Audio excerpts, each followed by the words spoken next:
तो यानी हम आपको बताएंगे कि किस तरीके से हम कंप्लीमेंट वेन डायग्राम से चेक करते हैं। जैसे कि ये आपके पास वैल्यूज है और यूनिवर्सल सेट को रिप्रेजेंट करने के लिए आप रेक्टेंगल लगाते हैं ऑलवेज। जो रेक्टेंगल है ये यूनिवर्सल सेट होता है, ये जो है कोई सेट ए है, ये यूनिवर्सल सेट होगा। ठीक है, तो इसका नाम होगा कैपिटल यू और इसका नाम मान लिया ए है। ठीक है, और यू के अंदर जो एलिमेंट, इसके अंदर जो एलिमेंट्स है, तो यू के जो एलिमेंट्स है वो है मान लिया इज इक्वल टू 1 2 3 4 5 6 मान लेते हैं बस। ठीक है, ये इसके एक ही जो एलिमेंट है जो गिवन है, मान लिया 1 3 5 हो गए। तो जो ए का कंप्लीमेंट होगा, ए का कंप्लीमेंट को ए बार या ए डैश भी लिखते हैं, हम बार भी लगाते हैं बार,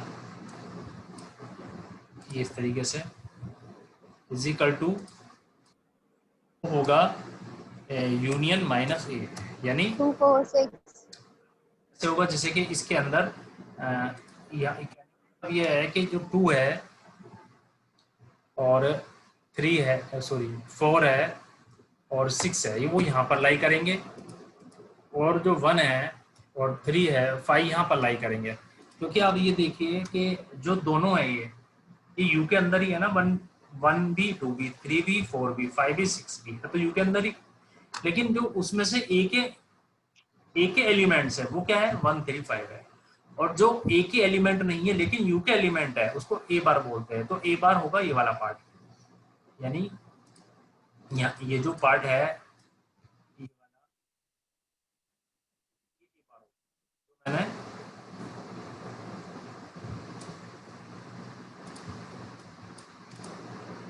ये वाला पार्ट,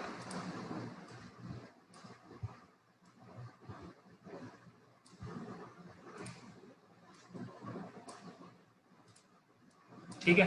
तो ये वाला जो पार्ट है जिसमें हमने ये लाइंस लगाई है अंदर, सर ये स्लैश लाइन लगाई है, ये क्या है, यही ए बार होता है, ये ए बार होगा।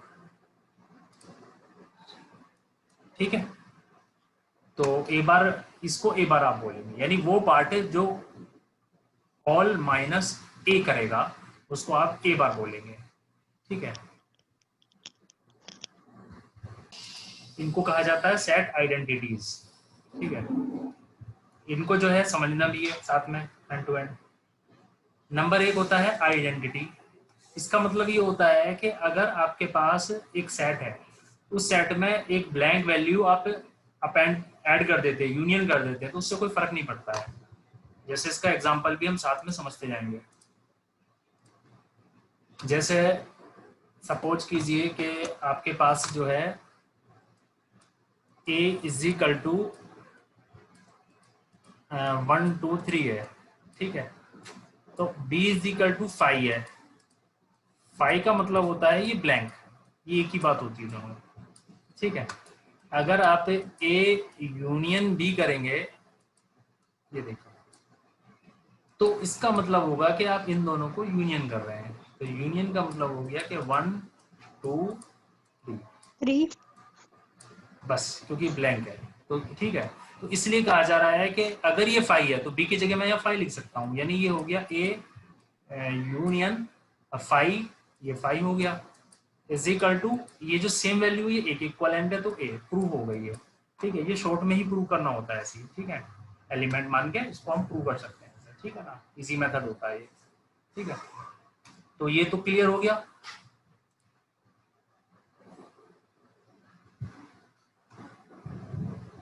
ठीक है,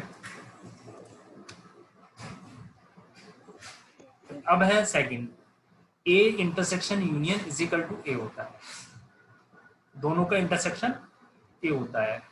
इसको कैसे देखेंगे, देखिए A intersection union is equal to A होता है। ठीक है, जैसे आपको पता है कि जो यू होता है ना, यू उसके सारे एलिमेंट ए के भी एलिमेंट होंगे। जैसे फॉर एग्जांपल, क्योंकि यू बोलते हैं यूनिवर्सल सेट को, 1 2 3 4 है। ठीक है, तो ए इज इक्वल टू, ये फिक्स है कि वो इसी में से एलिमेंट होंगे, या तो 1 2 होंगे या कुछ भी एलिमेंट होंगे, लेकिन होंगे इसी में से। जब ये दो एलिमेंट हो गए, मान लिया ये ए है ये यू है, क्योंकि डेफिनेशन होती है ये सेट जो होता है ना वो यूनिवर्सल सेट का ही एक सबसेट होता है, तो ये एलिमेंट इसी में से होंगे। फिर ये जो ए है यानी 1 2 हो गया, ए 1 2, और इंटरसेक्शन ये हो गया 1 2 3 4, 1 2 3 4, तो 1 2 3 4 हो गया। अब ये जो है इन दोनों में इंटरसेक्शन क्या होगा, डेफिनेटली ये वाला होगा जो इसका सबसेट होगा, डेफिनेटली। तो सबसेट क्या है, यानी 1 2, और 1 2 जो सबसेट है इसका नाम था ए, तो ये ए ही हो गया इस तरीके से। तो यानी A intersection union is equal to A आ गया। ठीक है, तो इस तरीके से इसको आप प्रूव करते हैं हम। ठीक है ना, जब भी इसको प्रूव करना होता है। ओके, आइडम्पोटेंट इसे बोलते हैं जिसमें कोई भी ऑपरेशन लगा हो और दोनों तरफ वैल्यू सेम हो, तो और वो सेम आंसर आए तो उसको आइडम्पोटेंट बोलते हैं। तो इसमें जब यूनियन होता है या इंटरसेक्शन होता है, दोनों में सेम आता है। सेम क्यों आएगा, क्योंकि सेट की डेफिनेशन होती है। आइडम्पोटेंट के लिए क्या करते हैं, जैसे ए इज इक्वल टू कोई मान लिया 1 2 और b इज इक्वल टू कितना है 1 2 है। ठीक है, तो ये जो a b है ये a के इक्विवेलेंट कह सकते हैं हम इसको, क्योंकि एलिमेंट सेम है as per definition of set, भले इसको 2 1 लिखते हैं। तो अब देखिए आप a यूनियन ये वाला a, ये अलग दो इसलिए लिखें ताकि कंफ्यूजन ना हो। a यूनियन a निकालेंगे तो ये आएगा 1 2 1 2 1 2 1 2 ऐड हो जाते हैं ना एक साथ, लेकिन एज पर द डेफिनेशन अब लिखेंगे आप as per the definition of set, यहाँ पे लिखेंगे। तो सेट की मैंने स्टार्टिंग में डेफिनेशन बताई थी कि उसमें जो collection of distinct type of object होता है, तो डिस्टिंक्ट कर लीजिए इनको। डिस्टिंक्ट का मतलब ये 1 यहाँ पर है 1 यहाँ पर है तो 1 एक ही बार आएगा, 2 यहाँ पर है 2 एक ही बार आएगा, तो ये आ गया 1 2। 1 2 का मतलब होता है ए, तो ए आ गया, यानी A union A is equal to A आ गया। देखिए A union A is equal to A. ठीक है, तो सिमिलरली अगर इंटरसेक्शन करेंगे तो भी सेम मेथड होगा। ठीक है, डबल कंप्लीमेंट जो होता है वो सेम होता है। सेम कैसे होता है, इसको कैसे प्रूफ करते हैं डबल कंप्लीमेंट को। जैसे सपोज कीजिए आपके पास कोई ये यूनिवर्सल सेट हो गया, यू हो गया, सॉरी ये यू हो गया, और ये इसका कोई सेट हो गया। ठीक है, तो अभी मैंने आपको बताया था कि इसको हम कहते हैं यू और इसको कहते हैं ए लेट। ठीक है, इसके अंदर जो एलिमेंट है यू के अंदर वो सारे एलिमेंट आएंगे, चाहे वो सर्किल के अंदर हो चाहे इसके अंदर हो, दोनों एलिमेंट यू के अंदर माने जाएंगे डेफिनेटली। जैसे कोई भी स्टूडेंट है चाहे वो कोई सी क्लास में पढ़ रहा है वो माना जाएगा एवियर का स्टूडेंट माना जाएगा। ठीक है, इस तरीके से।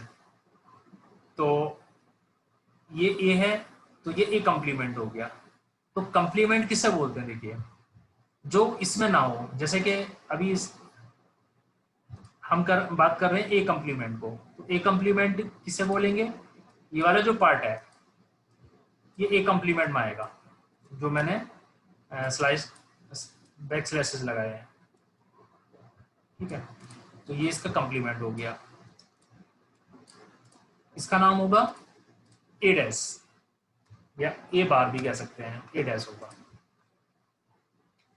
ठीक है,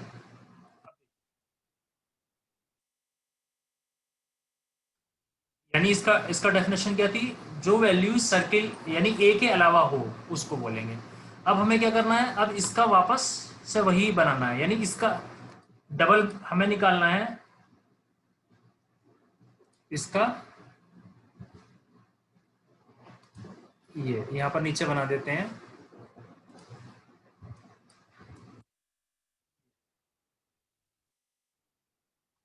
इसके लिए क्या करेंगे, इसका बार करना है हमें दोबारा।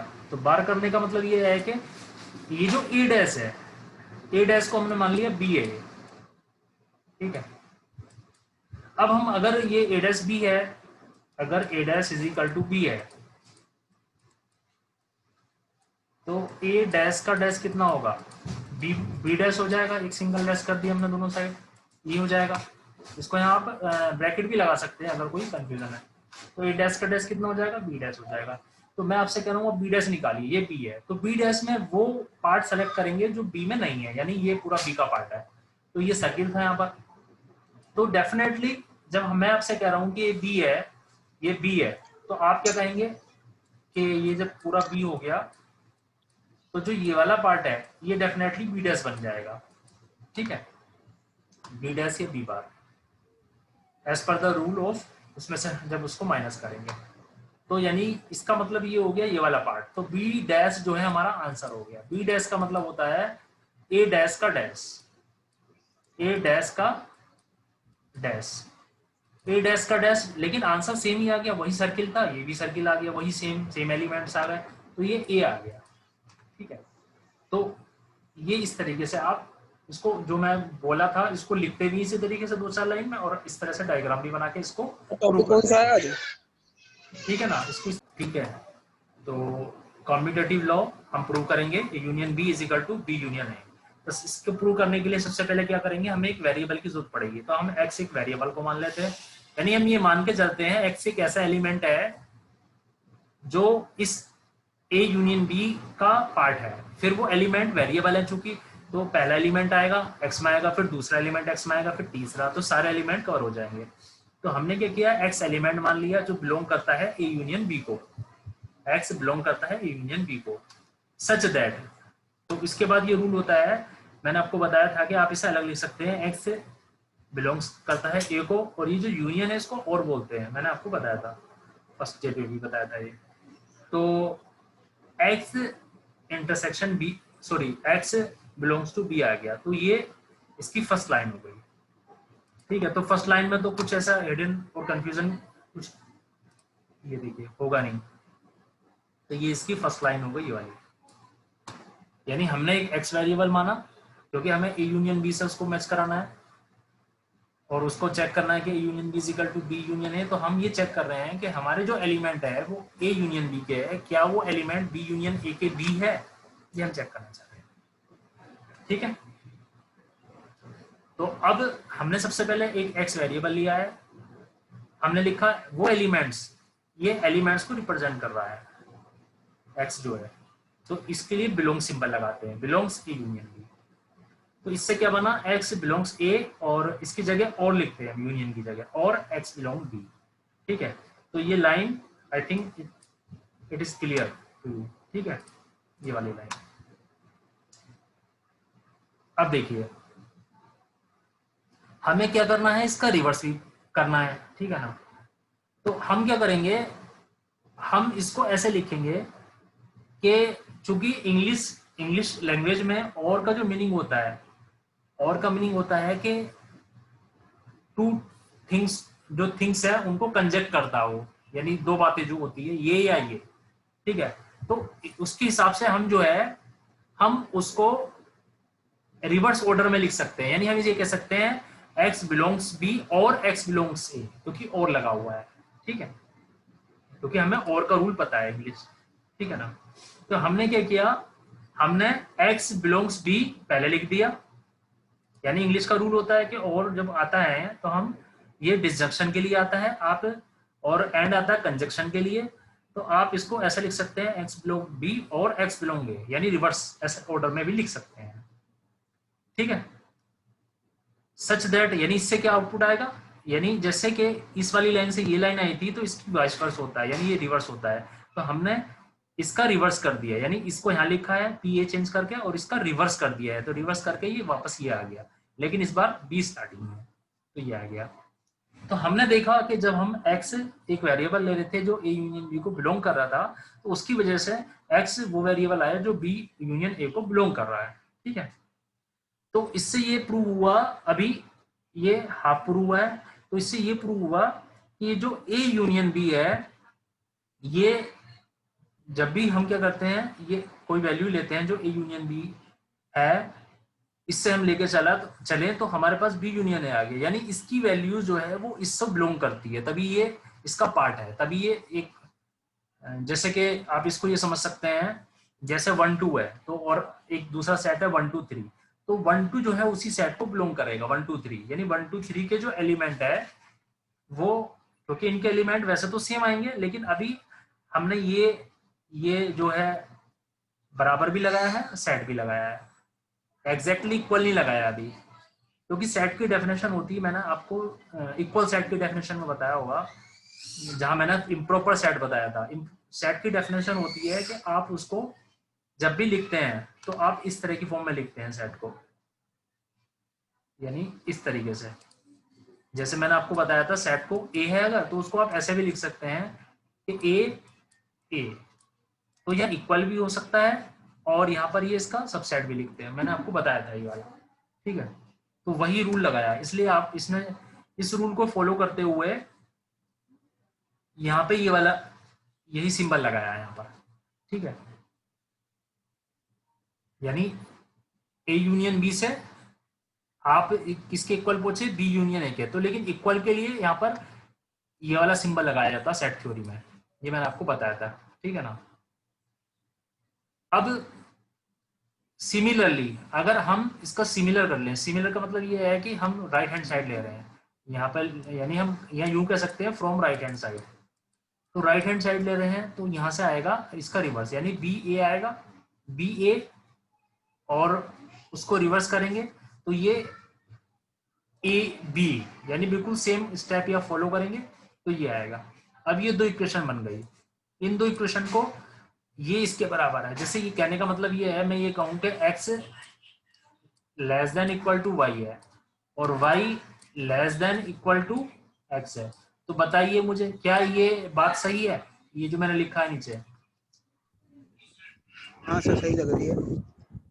ये तब सही है जब दोनों बराबर हो, यानी तब सही है अगर x बराबर y है, तो आप कह सकते हैं ये वाली बात, तो यानी x बराबर y मानना पड़ेगा मैं, तभी तो हम कहेंगे कि दो और दो दोनों बराबर है, जैसे यहाँ 2 मान लिया, यहाँ 2 मान लिया, तो दोनों बराबर है, तो ये वाला जो निशान है ना इक्वल वाला और ग्रेटर वाला, ये हट जाएगा, तो यही यहाँ पे किया, देखिए जरा, तो यहाँ पे इन्होंने लास्ट में क्या किया है, ये निशान हटा दिया है और ये मान लिया है कि दोनों बराबर का निशान आ गया, देखिए ये वाला निशान, ये इक्वल है। इक्वल क्यों आया है मैं आपको इसके लिए फिर एक बार बताऊंगा, क्योंकि इसी पूरा ये समझ में आ गया होगा, इसी में आपको कंफ्यूजन होगा, तो इसको मैं एक बार फिर आपको बता रहा हूँ। देखिए इक्वल क्यों आया है, जैसे कि अगर आपके सामने कोई इक्वेशन ऐसे लिखी हुई है कि x less than Y great equal भी है और y लेस देन x, ये ट्रू है, तो ये कब ट्रू हो सकता है, ये तब ट्रू होगा, हम कह रहे हैं x y से छोटा है और इक्वल, छोटा है इक्वल है,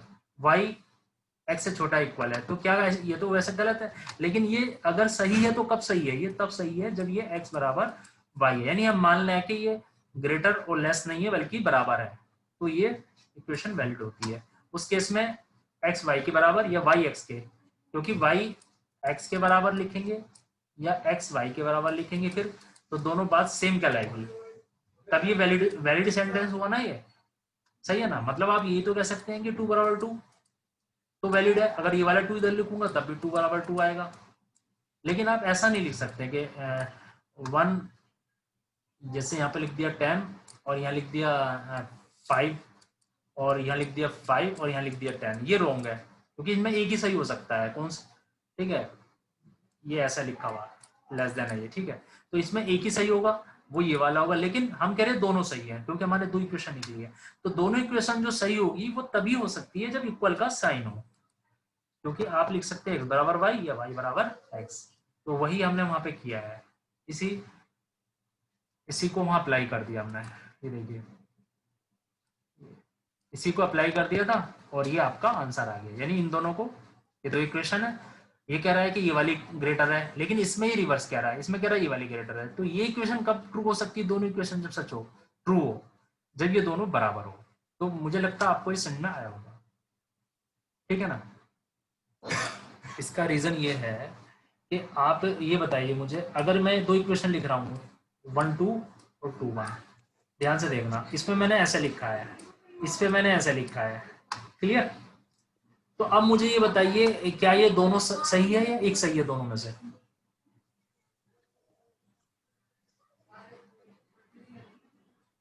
ये दो इक्वेशन है, दोनों में से कौन एक ही सही है ना इसमें? ये दो, ये वाली। हाँ सर, वो ये नीचे वाली। तो हमेशा इसमें एक सही होती है एक रॉन्ग होती है, अगर ऐसे ये कंडीशन गिवन हो, क्योंकि या तो 1 बड़ा होगा या 2 बड़ा होगा, ऐसा तो हो ही नहीं सकता 1 2 से बड़ा है और 2 1 से भी बड़ा है, ऐसा तो नहीं हो सकता ना। लेकिन ऐसा तो हो सकता है ना 1 1 के बराबर है और दूसरा 1 1 के बराबर है, ये तो हो सकता है ना।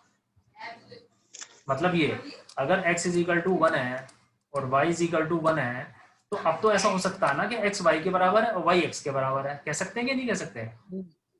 बिल्कुल बिल्कुल। तो मैं यही तो आपसे कहना चाह रहा हूँ कि अगर ऐसा कोई क्वेश्चन आएगा तो इसमें इक्वल लगा हुआ है, इक्वल भी होता है इसमें, तो इसमें एक ही सही होता है, या तो ये या ये। आपने कहा ये वाला सही है, तो क्या कोई ऐसा केस अवेलेबल है जिसमें दोनों सही है? हाँ है। वो कौन सा है? वो जब वैल्यू इक्वल होती है। तो यानी ऐसे अगर मैं कहूं कि 1 1 से ग्रेटर देन है तो भी सही माना जाएगा, अगर मैं कहूं कि 1 1 से लेस देन इक्वल टू 1 है तब भी, क्योंकि इक्वल भी लगा हुआ दोनों में, ठीक है। तो मैं यही आपसे बताना चाह रहा था, ठीक है। अब आपको समझ में आ गया। तो ये दो, अगर ये दो ऐसी इक्वेशन आएगी तो ये माना जाएगा कि 1 बराबर 1, ठीक है। तो यही ये यहाँ पे लिखा हुआ, यानी ये कह रहा ग्रेटर देन ये वाला है, ये कह रहा ये वाला ग्रेटर देन है, तो दोनों बराबर ही हुए ना फिर। वो क्लियर हो गया, ठीक है। लगभग।